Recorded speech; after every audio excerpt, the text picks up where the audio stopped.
Hello বন্ধুরা, তোমাদের সকলকে basic maths with Suman YouTube চ্যানেলে স্বাগত। তো আজকের ক্লাসে আমি তোমাদের এসএসসি জিডির 5ই ফেব্রুয়ারি 2025 এর ফার্স্ট শিফটে আসা জিকের কোশ্চেন গুলো সলভ করাবো। তো চল আজকের ক্লাসটা শুরু করি। আচ্ছা, কি বলছে দেখো, ভীমরাও রামজি আম্বেদকর কত সালে মহৎ সত্যাগ্রহের নেতৃত্ব দেন? তা কত সালে নেতৃত্ব দেন মহৎ সত্যাগ্রহের? এটা হচ্ছে 1927 সালে।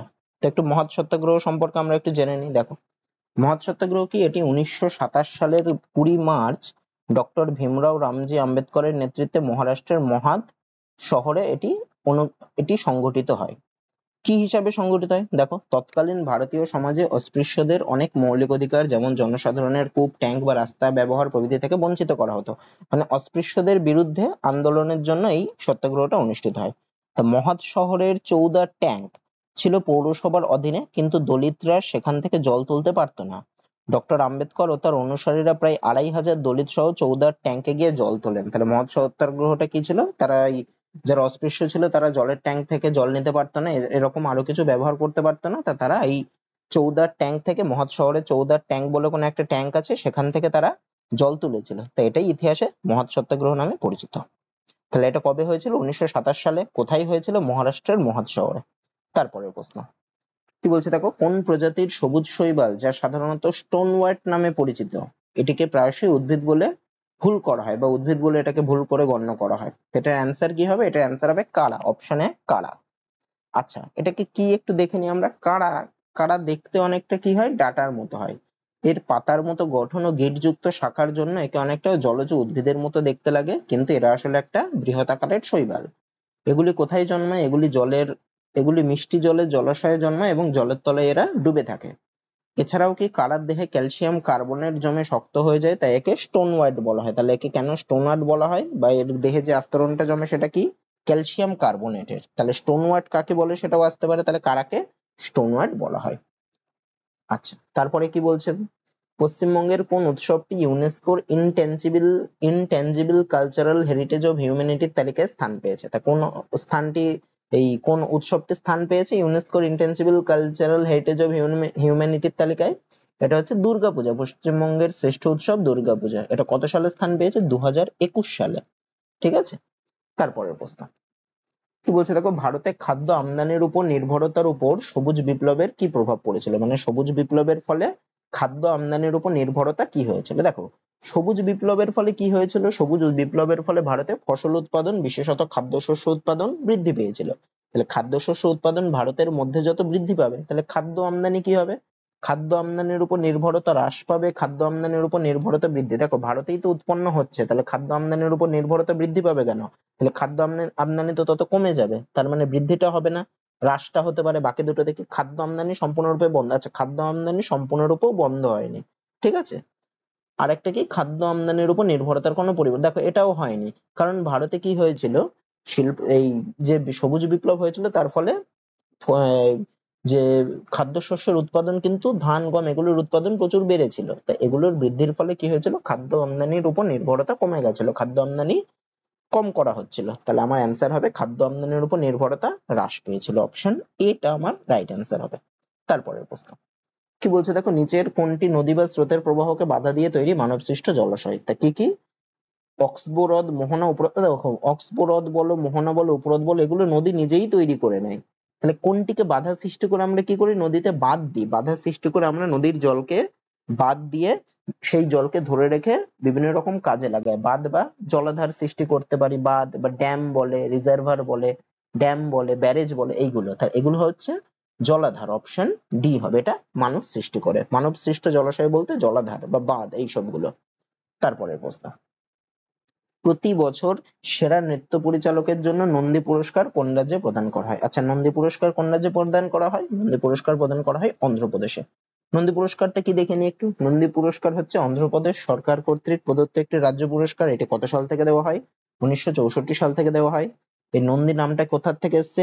লেপাক্ষী মন্দির, সেখানকার কোনো মন্দির আছে, লেপাক্ষী মন্দিরের বিখ্যাত নন্দী ষাঁড় মূর্তি থেকে এই নামকরণটা করা হয়েছে। এটা একটি ষাঁড়ের মূর্তি আর কি। নৃত্য পরিচালনা, চলচ্চিত্র প্রভৃতি এইসব বিভাগে এই পুরস্কারটা দেওয়া হয়। আচ্ছা, তারপরের প্রশ্ন কি বলছে, ভারতের নিম্নলিখিত প্রতিবেশী দেশগুলির মধ্যে কোনটিতে সর্বাধিক মিলিয়ন শহর রয়েছে? আচ্ছা, মিলিয়ন শহর কি? মিলিয়ন শহর বলতে যে শহরের জনসংখ্যা 1 মিলিয়ন বা 10 লক্ষ, সেটাকেই বলা হবে কি? মিলিয়ন শহর। তাহলে এই যে অপশন গুলো দিয়েছে এদের মধ্যে কোনটাতে সব থেকে বেশি মিলিয়ন শহর রয়েছে? তাহলে দেখো, নেপাল, শ্রীলঙ্কা এগুলোতে তো মিলিয়ন শহর থাকতেই পারে না, পড়ে থাকলো বাংলাদেশ আর পাকিস্তান। তাই এই দুটোর মধ্যে সব থেকে বেশি মিলিয়ন শহর কোথায় রয়েছে? পাকিস্তানে বেশি রয়েছে, বাংলাদেশের তুলনায় পাকিস্তানে বেশি রয়েছে। তারপরের প্রশ্ন কি বলছে দেখো, রাজ্য সরকারের ব্যবসা পরিচালনার সুবিধাজনক লেনদেনের জন্য কে নিয়ম তৈরি করেন? দেখো, ব্যবসা পরিচালনার সুবিধাজনক লেনদেনের জন্য কে নিয়ম তৈরি করেন? নিয়ম তৈরি করেন একমাত্র রাজ্যপাল। রাজ্যের নিয়ম তৈরি করেন কে? রাজ্যপাল। অপশন ডি হবে। তারপরের প্রশ্ন কি বলছে, বিশ্ব অ্যাথলেটিক্স চ্যাম্পিয়নশিপে, আচ্ছা, বিশ্ব অ্যাথলেটিক্স চ্যাম্পিয়নশিপে স্বর্ণপদক জয়ী প্রথম ভারতীয় কে? তা বিশ্ব অ্যাথলেটিক্স চ্যাম্পিয়নশিপে স্বর্ণপদক জয়ী প্রথম ভারতীয় কে? এটা হবে অপশন বি, নীরজ চোপড়া। নীরজ চোপড়া আরো কি কি জিতেছে দেখে নি নীরজ চোপড়াকে। নীরজ চোপড়া হচ্ছে একজন বিখ্যাত জ্যাভলিন খেলোয়াড় বা জ্যাভলিন থ্রোয়ার। তাহলে এটা খুব ইম্পর্টেন্ট, নীরজ চোপড়া কোন খেলার সাথে যুক্ত? জ্যাভলিন খেলার সাথে যুক্ত বা জ্যাভলিন থ্রো করে। তিনি আরো কি করেছিলেন? তিনি 2020 সালের টোকিও অলিম্পিকে, যেটি 2021 সালে অনুষ্ঠিত হয়েছে, 2020 সালে টোকিও অলিম্পিকটা অনুষ্ঠিত হয়েছিল কিন্তু 2021 সালে করোনার জন্য, তো সেটাতে কি করেছিল? জ্যাভলিন ছুড়ে তিনি গোল্ড মেডেল পেয়েছিলেন। আচ্ছা, এইটা একটা জিনিস, কত মিটার জ্যাভলিন ছুড়ে গোল্ড পেয়েছিলেন? 87.58 মিটার। এটা কিন্তু অনেক পরীক্ষায় কোশ্চেন এসেছে, তাহলে এটাও খুব ইম্পর্টেন্ট। কত মিটার জ্যাভলিন ছুড়ে গোল্ড মেডেল পেয়েছিলেন? 87.58 মিটার। এটিই ছিল অ্যাথলেটিক্সে ভারতের প্রথম অলিম্পিক স্বর্ণপদক। তাহলে ভারতের প্রথম অলিম্পিক স্বর্ণপদক অ্যাথলেটিক্সে, এটাও নীরজ চোপড়াই জিতেছিলেন, সেটাই জ্যাভলিন থ্রোয়ে। তারপরে আচ্ছা, তিনি 2024 সালের প্যারিস অলিম্পিকেও কিন্তু তিনি 2024 সালের প্যারিস অলিম্পিকে তিনি রূপা পেয়েছিলেন। প্যারিস অলিম্পিকে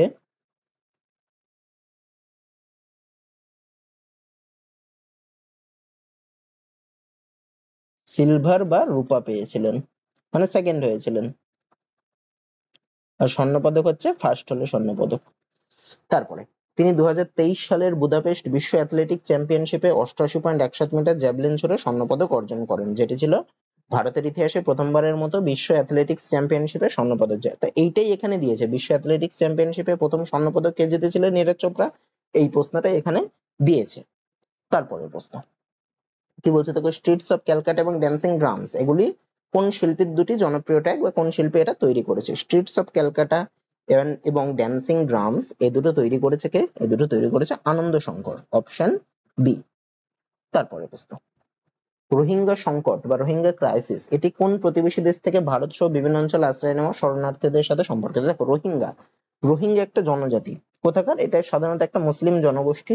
কোন দেশের? এটা মায়ানমারের মুসলিম জনগোষ্ঠী। তাহলে রোহিঙ্গা ক্রাইসিসটা কোন দেশের সাথে যুক্ত হবে? মায়ানমারের সাথে। রোহিঙ্গাটা যেহেতু মায়ানমারের একটা জনগোষ্ঠী, তাই মায়ানমার থেকে বিভিন্ন এরকম রোহিঙ্গারা এসে এদিক ওদিকে, ভারতেও কিছু এসছে, বাংলাদেশে কিছু এসছে, এরকম জায়গায় স্থান নিয়েছিল। তাই রোহিঙ্গা ক্রাইসিসটা মায়ানমারের সাথে যুক্ত। তারপরে প্রশ্ন কি বলছে দেখো, নিচের কোন ধ্রুপদী নৃত্যকে একাহার্য বলা হয়?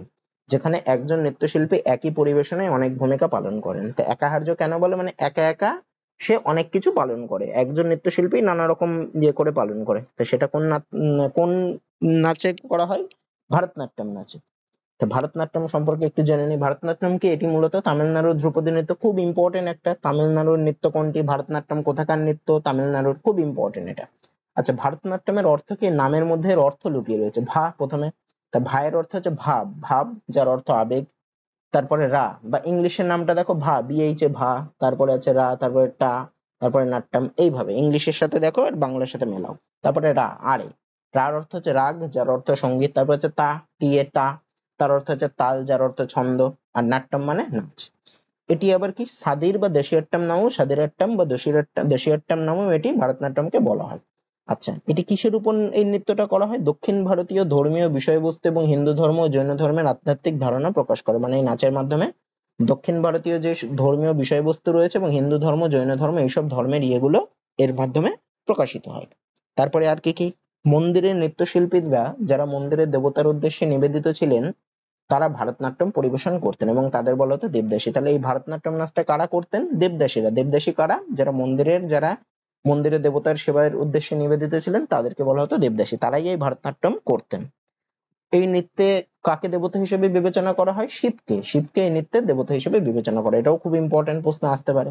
আচ্ছা, বিখ্যাত ভারতনাট্যম নৃত্যশিল্পী কয়েকজন যারা ভারতনাট্যমের জন্য বিখ্যাত, তারা কে কে? রুক্মিণী দেবী অরুণডালে, পদ্মা সুব্রমণিয়াম, যামিনী কৃষ্ণমূর্তি, মল্লিকা সারাভাই, মৃণালিনী সারাভাই, টি বালা সরস্বতী, লক্ষ্মী বিশ্বনাথন, এম কে সরোজা, বৈজয়ন্তী মালা, এরা সবাই ভারতনাট্যমের জন্য বিখ্যাত। খুব ইম্পর্টেন্ট কিন্তু এগুলো। আর সবার লাস্টে কি আছে দেখো, ঐতিহ্যগতভাবে ভারতনাট্যম হলো একটি একক পরিবেশনা, যেখানে একজন নৃত্যশিল্পী একটি পরিবেশনায় অনেকগুলি ভূমিকা পালন করেন, তাই এটাকে একাহার্য বলে, যেটাই প্রশ্নে এসেছিল।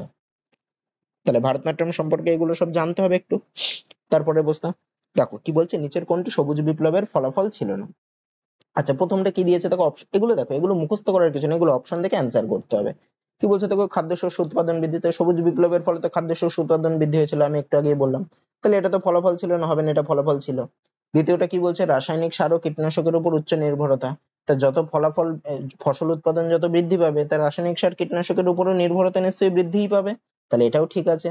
উন্নত কৃষি অবকাঠামো, তা কৃষির কাঠামো তো তত উন্নত দরকার, যত উৎপাদন বৃদ্ধি পাবে মানে কৃষির উন্নতিও তত হবে, উন্নত কৃষির অবকাঠামো দরকার।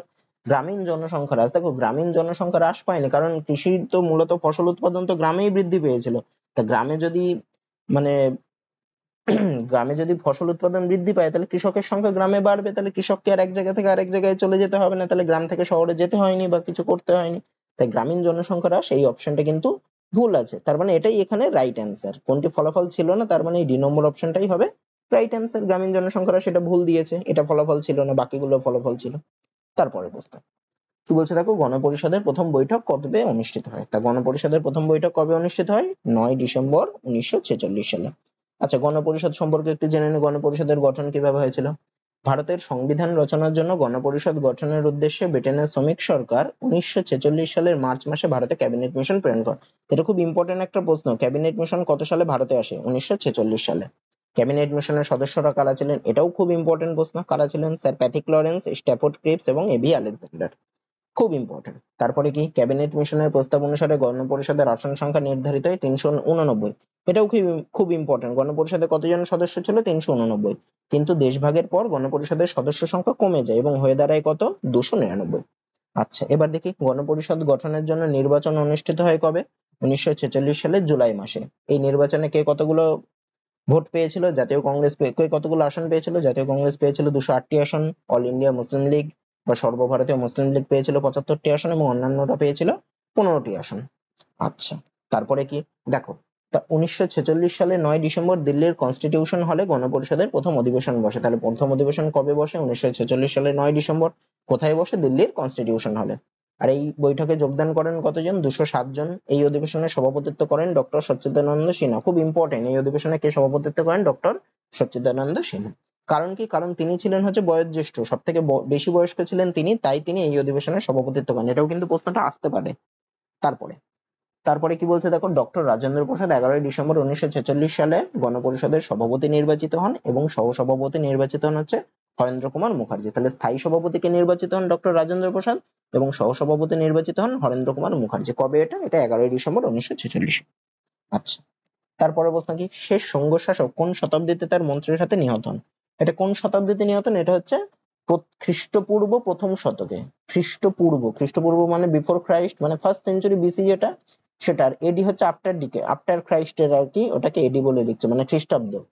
আচ্ছা, একটি শুঙ্গ বংশ সম্পর্কে আমরা জেনে নিই। শুঙ্গ বংশ দেখো কত থেকে কত, এটা 185 খ্রিস্টপূর্বাব্দ থেকে 73। দেখো এটা একটু এক এক বই এক এক রকম রয়েছে, মানে এটা ধরে নাও অ্যাপ্রক্সিমেটলি বা আনুমানিক ধরে নাও, ঠিক আছে?